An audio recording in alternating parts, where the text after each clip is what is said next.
And Christy, could you take a roll call, please? Sure. Critelli. Present. Peppenfort. Here. Stevens. Here. Nacarado. Martin. Here. Fontana. Here. Mayor Shore. Here. A quorum is present. Great. And there will be, before we go to the consent agenda, a motion to amend this agenda to add an action item under new business, which we'll address when we get to new business in a few minutes.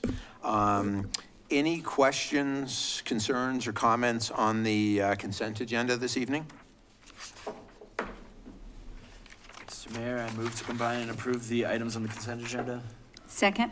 So we have a motion from Councilmember Critelli, seconded by Councilmember Fontana. The motion is to combine and approve the items on the consent agenda. Further discussion? Stevens. Yes. Critelli. Yes. Nacarado. Yes. Fontana. Yes. Peppenfort. Yes. Martin. Yes. Motion passed. Okay, and next up is citizen comment, and this is an opportunity for the council to hear from our community. The public will be limited to 3 minutes each during citizen comments. The city council may not respond to your comment this evening. Rather, they may take your comments and suggestions under advisement, and your questions will be directed to the appropriate department for follow-up. And if necessary, the city administrator will correct the public record. And first up, we have Adam Martinez. Yes, I would like to comment about several things. The first is at the last meeting, Mayor Shore corrected me on, in essence, on the 610 Walnut Street property, saying it goes through the courts and not the administrator and the police department. Well, it's in the city code that it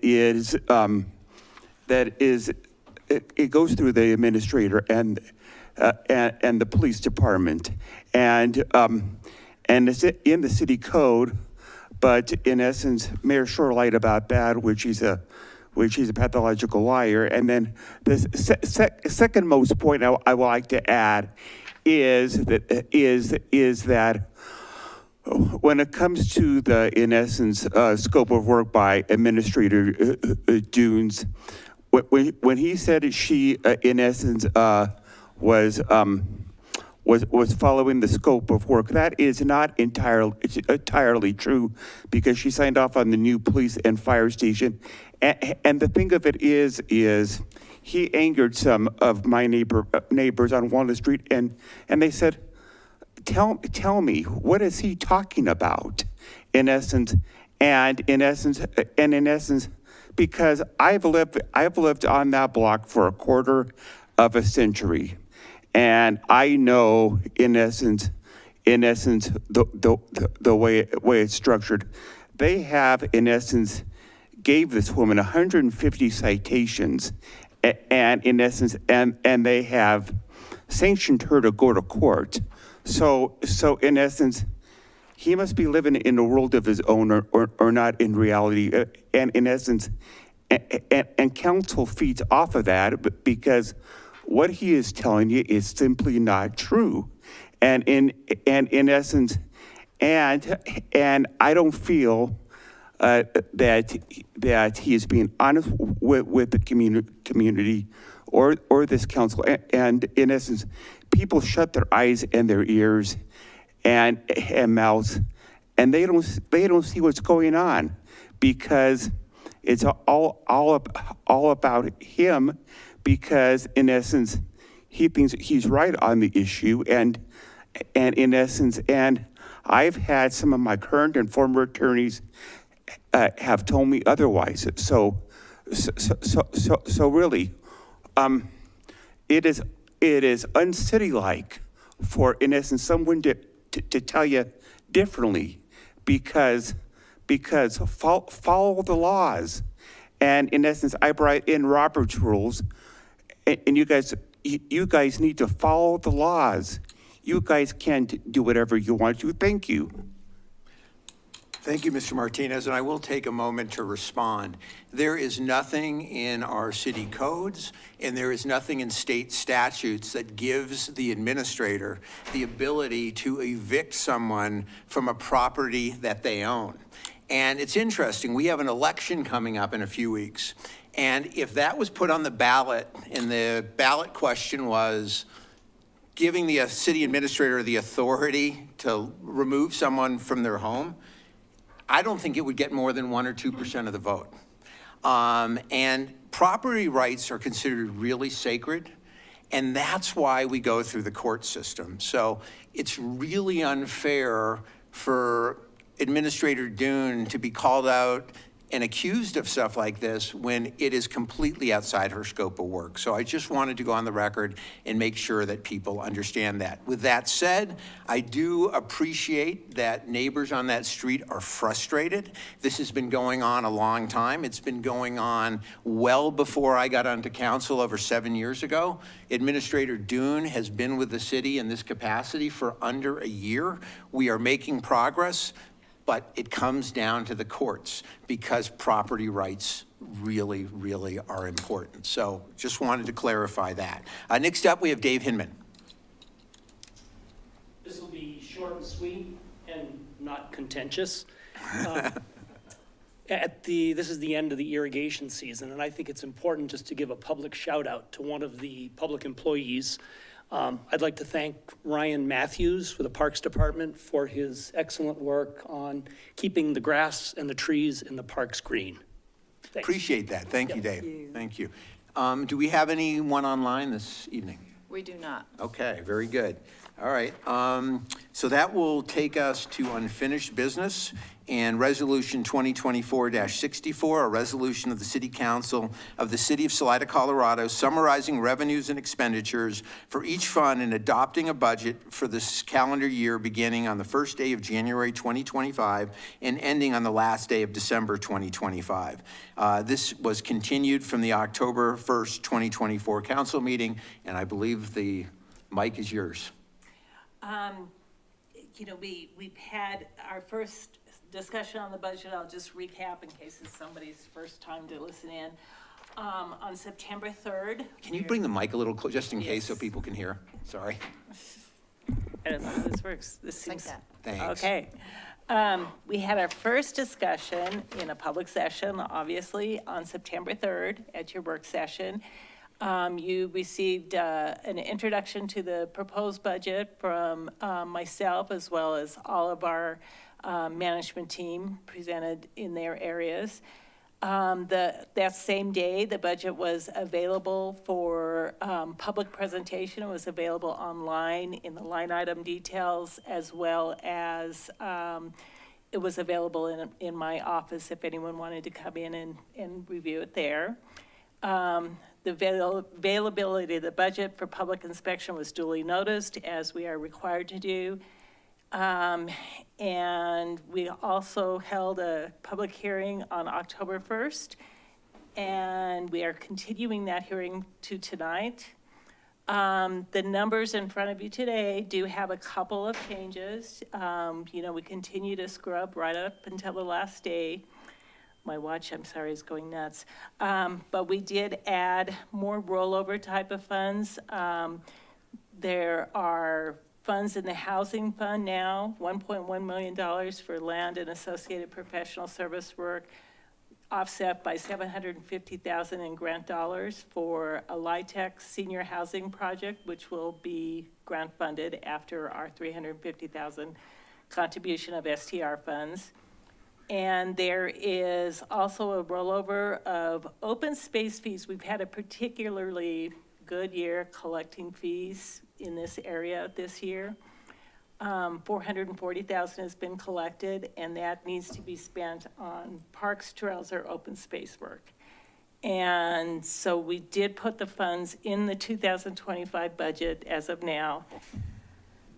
We will maybe not spend it. We might continue to let it accumulate, but I think it's a good practice to go ahead and have it available for something that might come up, some sort of park-related project, okay? And we'll, of course, keep you apprised of that.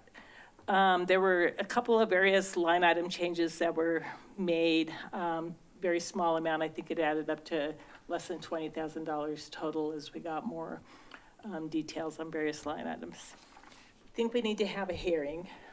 Okay, And then, that's right. Thank you. I don't know if I spoke out of order. And I didn't. We'll go ahead and, Included. yeah. Yeah. So Almost did it again. we'll retroactively open the hearing. We will have city staff summarize the report. Thank you for being on top of that.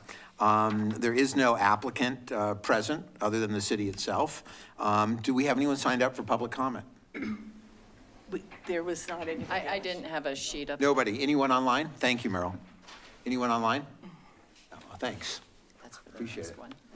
Okay, no one online, very good. Nope. Okay, so no need for rebuttal. Does council have any questions?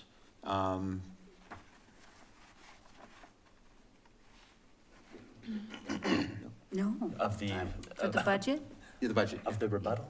Yeah, no, just questions about what's been said so far. No, I think Spent a lot of time on this. there's been a lot of time, so if this is somebody's first time, we did spend a lot of time on this. Yeah, Believe it. ongoing for quite some time. Okay, very good. So I'm going to go ahead and close the public hearing, and that'll take us to preliminary council discussion. Who would like to begin with that? I'm thrilled at the job that finance has done, bringing this budget together. I remember a few years back when it was a torturous process. And it's kind of torturous now because money's tight, but you've taken a lot of the pain out of it, you know, and so we are forever grateful. Yeah, Thank you. yes. I remember those dark days, and I'm super grateful that we hired you and what you were able to do with the department and with our finances, so thank you. And I think like what had become apparent as like a theme I think we're going to be seeing at last night's work session is needing help from, if there is a special project, needing help from the community, needing help from grant sources, having to be creative, and that we can no longer foot the whole bill. I just foresee any further discussions talking about, have you scoured every avenue for funding that you can possibly think of? And I think that's just gonna be the new reality that we're stepping into. Other than under the couch cushions in the break room. Right, yeah, I mean, yeah, They've obviously. been emptied. Yeah, just pinch the pennies, but. Money tree. Right, right. Not, you know, I guess just to say, it's not like we won't entertain, you know, these projects like that, or, you know, just immediately cut it off and say we don't have the money. I think it's really about how creative are you to get that, those resources. Times like this are a good time to get lean and mean. And, you know, we're going to learn a lot through this process, and it's going to be okay. We're going to come out stronger on the other side. And, you know, the other thing I would just mention is, you know, when we came out of COVID, we obviously saw big increases in year-over-year sales tax revenue. We also were the beneficiaries of some really meaningful federal funding. We made the conscious decision not to hoard that money because that's your money, that's taxpayer money, and we invested that back into the community while we could. We're not in that same place anymore, so just bear with us and understand that fiscal austerity is going to be the rule for the day as we move forward. And thank you for bringing that up. There are several reasons why you saw an increase in spending, you know, as we learned last night. And part of it is we did have a lot of federal funds to help us along there. You know, extreme growth in the community, so yeah. Just time to slow down a little, Yeah. that's all. Anybody else? No? If there's nothing else, I would entertain a motion. I move to approve Resolution 2024-64, summarizing revenues and expenditures for each fund and adopting a budget for the calendar year beginning on the first day of January 2025 and ending on the last day of December 2025. Second. So we have a motion from Councilmember Pappenfort, seconded by Councilmember Curtelli. The motion is to approve Resolution 2024-64, summarizing revenues and expenditures for each fund and adopting a budget for the calendar year beginning on the first day of January 2025 and ending on the last day of December 2025. Further discussion? Nacarado, Yes. Davenport, Yes. Stevens, Yes. Fontana, Yes. Critelli, Yes. Martin, Yes, motion passed. thank you. Thank you. Appreciate all your hard work and all your departments. Appreciate Yeah. yours. All of ours. And I just wanted to mention to Councilmember Nacarado, since I can't see you on the screen, don't be bashful. If you have something to weigh in on, just feel free, because otherwise I'm not going to see you, and I don't want you to feel like I'm silencing you. So just wanted you to be aware. Okay, so next up, we have Ordinance 2024-19, an ordinance of the City Council of the City of Salida, Colorado, amending Section 2-8-30 of the Salida Municipal Code concerning the Planning Commission membership and organization. This is a second reading and a public hearing. I'll hereby open the public hearing, and I'll turn it over to city staff to summarize their report. I'm actually not sure who's gonna, It says Nina, but, yeah, and Jeff is online. oh, Jeff, okay.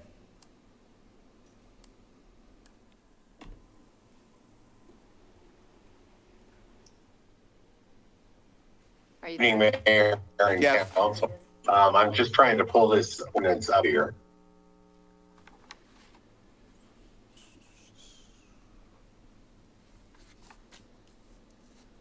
Bear with her.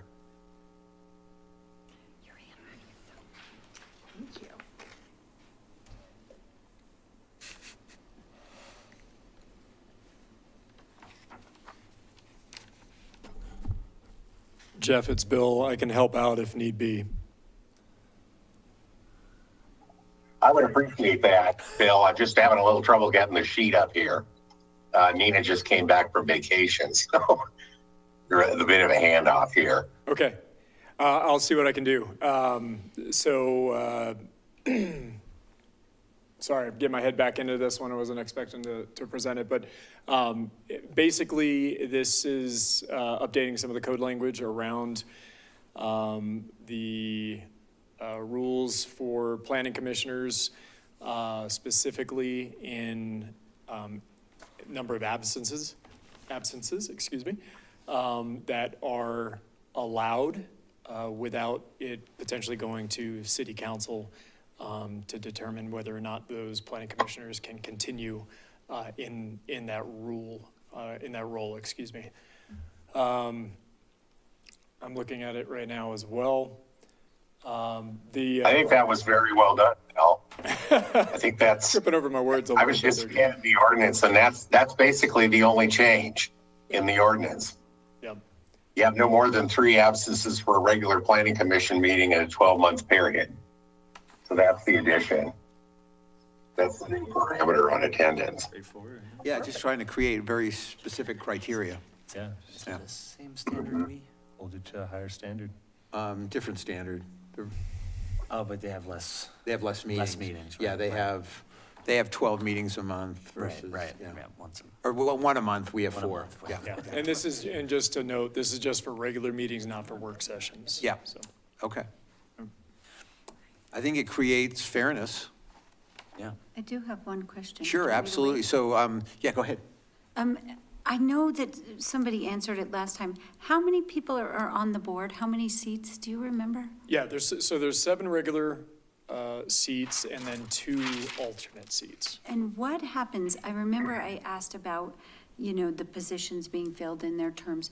What happens if no one volunteers to come forward for the seats? Has that ever happened? Yeah, then we're gonna have to institute a draft, I think. No, just kidding. You're in the lottery. In the lottery. As long as, Jeff, correct me if I'm wrong, we need a minimum of 5 Okay. to Correct. be able to hold the meetings. So as long as we have that number, We keep I going. think 4 is a quorum for planning commission. Is it just Yeah. 4? It's 7. Okay. Okay, then 4. As long as we have 4, we could continue to have those meetings. Okay. I don't know what our backup plan is if we didn't have that number, but I suggest a draft. I was there. I'm good. Advertise more places. Pay them. Yeah, Yeah. yeah. Jury duty says so. We'll cross that bridge if we ever come to it. Right. Yeah. Any other questions? So there's no one else here presenting on this, and there's no one signed up for public comment, no one online, okay? No need for rebuttal. Are there any other questions before I close the public hearing? Okay, I'll go ahead and close the public hearing, and that'll take us to preliminary council discussion. Who'd like to begin? I would offer a motion. I feel like we've discussed this rather thoroughly. Yeah. I move to approve ordinance 2024-19 on second reading. Second. So we have a motion from Councilmember Pappenfort, seconded by Councilmember Stevens, and the motion is to approve ordinance 2024-19 on second reading. Further discussion? Critelli, Yes. Fontana, Yes. Pappenfort, Yes. Martin, Yes. Stevens, Yes. Nacarado. Yes. Motion passed. Great. Okay, and so I mentioned earlier, we did amend this agenda and added one item under new business, and a motion needs to be made to hold a special meeting on October 21st at 6 p.m. to discuss two items. The first item is approval of the two IGAs with the Chafee Housing Authority. The second item is to review and take action on the Poncha Springs sewer litigation term sheet. And, Okay, I'll give it a go. okay, you want to try? with Yeah, this? sure. If you've got something that'll help me, I'll take it. I move to hold a special meeting on October 21st at 6 p.m. to discuss two items. The first item is approval of the two IGAs with the Chafee Housing Authority. The second item is to review and take action on the Poncha Springs sewer litigation term sheet. Second. So we have a motion from Councilmember Pappenfort, seconded by Councilmember Fontana. And the motion is to hold a special meeting on October 21st at 6 p.m. to discuss two items. The first item is approval of the two IGAs with the Chafee Housing Authority, and the second item is to review and take action on the Poncha Springs sewer litigation term sheet. Further discussion? Fontana, Yes. Nacarado, Yes. Stevens, Yes. Critelli, Yes. Pappenfort, Yes. Martin. Yes. Motion passed. Wow, and it is 6:23 and we're at council reports. And we're gonna go in reverse order tonight. Councilmember Martin, you're on the spot. Nothing for me tonight, thank you. Okay, Councilmember Stevens. Just this last weekend, there was so much going on in town. There's some really cool stuff happening, like, of course, Art Walk was amazing. Thanks to everybody that stepped up from the city. Tina Diesel did a great job putting that together. I'm glad we were able to close down F Street and make that happen right out front of the businesses there. Also, if anybody got a chance to go downtown and check out the single speed championship gathering ride that came into town this weekend, there's 300 bikers that came to town to ride our trails here. And it was a pretty amazing turnout. It was fun to go up to some of the aid stations up on Methodist Mountain and watch the riders go by. Those guys are pretty brutal out there on their single speeds riding some of these trails. And then there was one other thing, but I've kind of lost train of thought there. But yeah, that's all from me. Thank you, I appreciate it. Councilmember Pappenfort. I'll tag on with what Councilmember Stevens said. Congratulations to Tina and staff on an art walk that was apparently enjoyed by many. I certainly enjoyed the closing party. And then I would like to say with Excel, that Excel Energy, while, there's a lot of frustration, and I imagine the mayor will address that more. What I want to address is they have a special process for people who have medical equipment, the most common one being oxygen, and how you can sign up for early notification of planned power outages.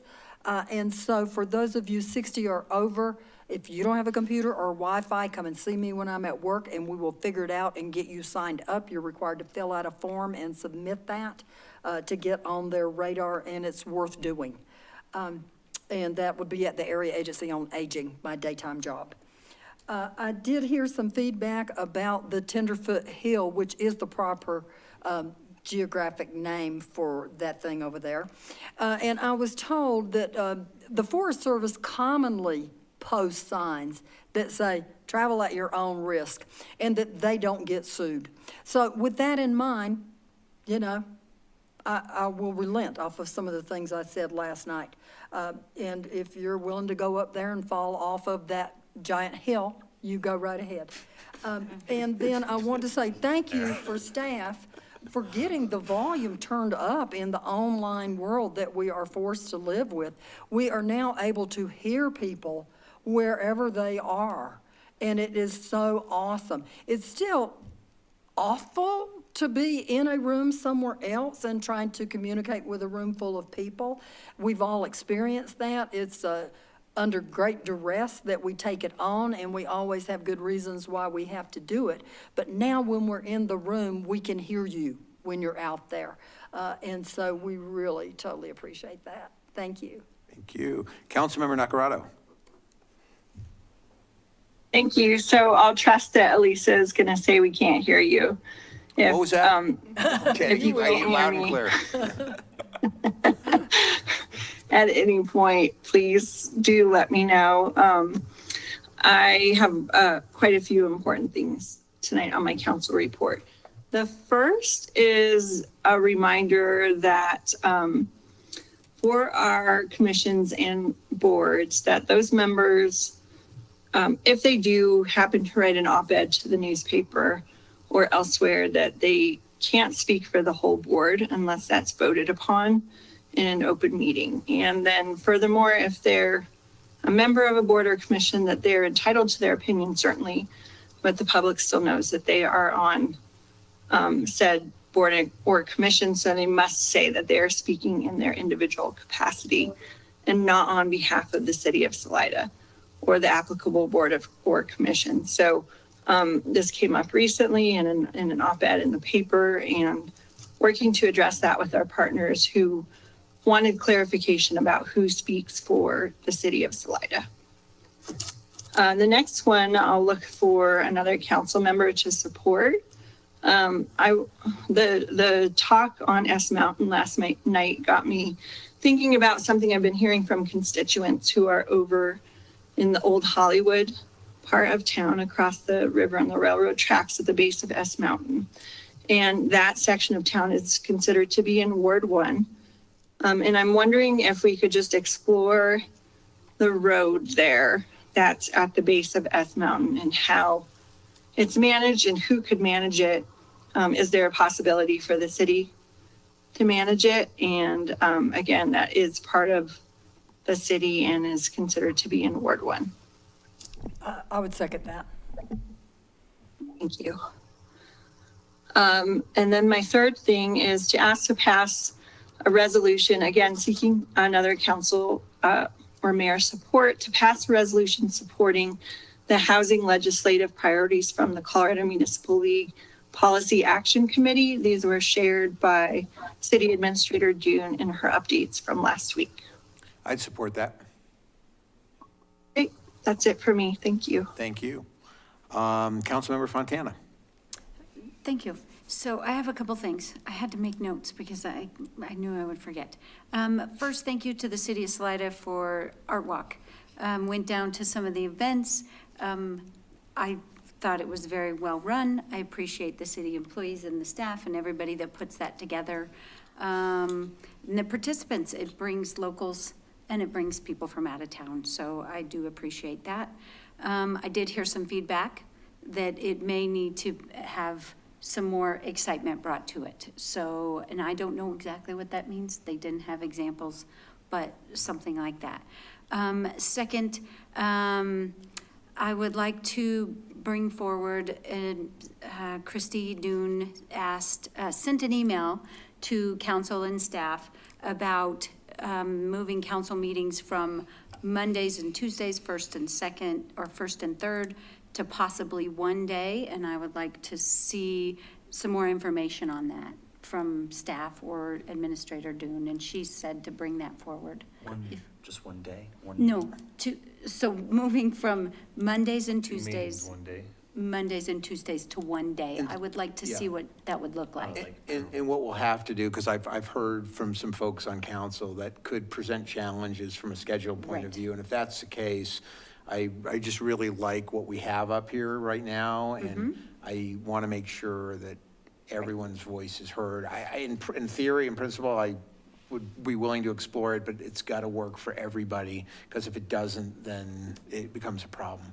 Right, that's why I would like to see okay. what, she sent out an email.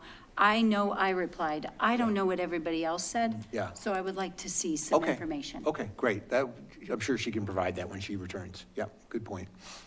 Okay, the last part is the power outages. I did have some phone calls today, right before council, so I had to make some notes about power outages and the internet. And one of the business owners, Ray, definitely everybody knows Ray downtown. One was from him and another were from some other business owners downtown. They are not asking us to solve the problem, but they're asking us to support them in helping understand what's going on. We cannot take on Excel, but we have got to speak for them. We are bigger than they are. They are losing tax revenue, sales revenue. People are losing their jobs, not completely losing their jobs, but going home early. They're having to shut down their businesses. That's a revenue stream for us, revenue stream for them, and our local workforce. Also, sales tax for the city of Salida, Chaffey County, and Colorado. We're all losing when this happens. And I know the mayor will discuss that further, but I would like to make sure that we address that and we get some real answers on what Excel has to say and the internet, both of those things. So I feel like as representing those businesses and the people here in Salida, we need to speak for them if we can. And that's all. Thank you. Councilmember Critelli. I mean, I had a bunch of things, but the only real thing that's on my mind is the Salida lost an amazing community member last week. And it's shocking because he was pretty young, and he was an entrepreneur, a mover and a shaker, and some would even call him a Salida legend. But I was just happy to call Noah Abrams my friend. And I will miss you. That's all I have. Thank you. Thank you. I'm sorry for your loss. I'm sorry for the community's loss. I had a couple of things. People, if you've been watching online or coming to the meetings, have probably noticed there's been a trend in recent meetings where staff has been attacked. And I am not comfortable with that. I feel like if you want to attack someone, attack me, but do not attack staff. They are following our direction. They're doing the city's business. And I just want to say, I will call it out if I see it. If I see something that is not factually accurate, I will call it out because I feel like I have a responsibility there. At the end of the day, the reason the city runs well is because of staff. So I just want to put that out there. That's the first thing. And then I want to address Excel. And I want to start by directing staff to file a complaint against Excel with the Public Utility Commission. And the county has agreed to go in with us on that as well. It's important, though, for the public to realize that as an entity, as a city, I mean, we don't mean anything to Excel. We're talking about a $35 billion market cap company that they're all over the place. And so we don't have a lot of sway with them, but the Public Utility Commission does. So I really would like to see that made a priority. And at the end of the day, I spent 30 years in the investment management community, and Excel was the type of company we invested in. And I can tell you they have two priorities. One is shareholder return, and two is executive compensation. Last year, I went and saw their CEO was paid over $21 million last year. And I am guessing, based on how spotty service has been in this community, that one of the criteria for his compensation was not delivering service to the communities they represent.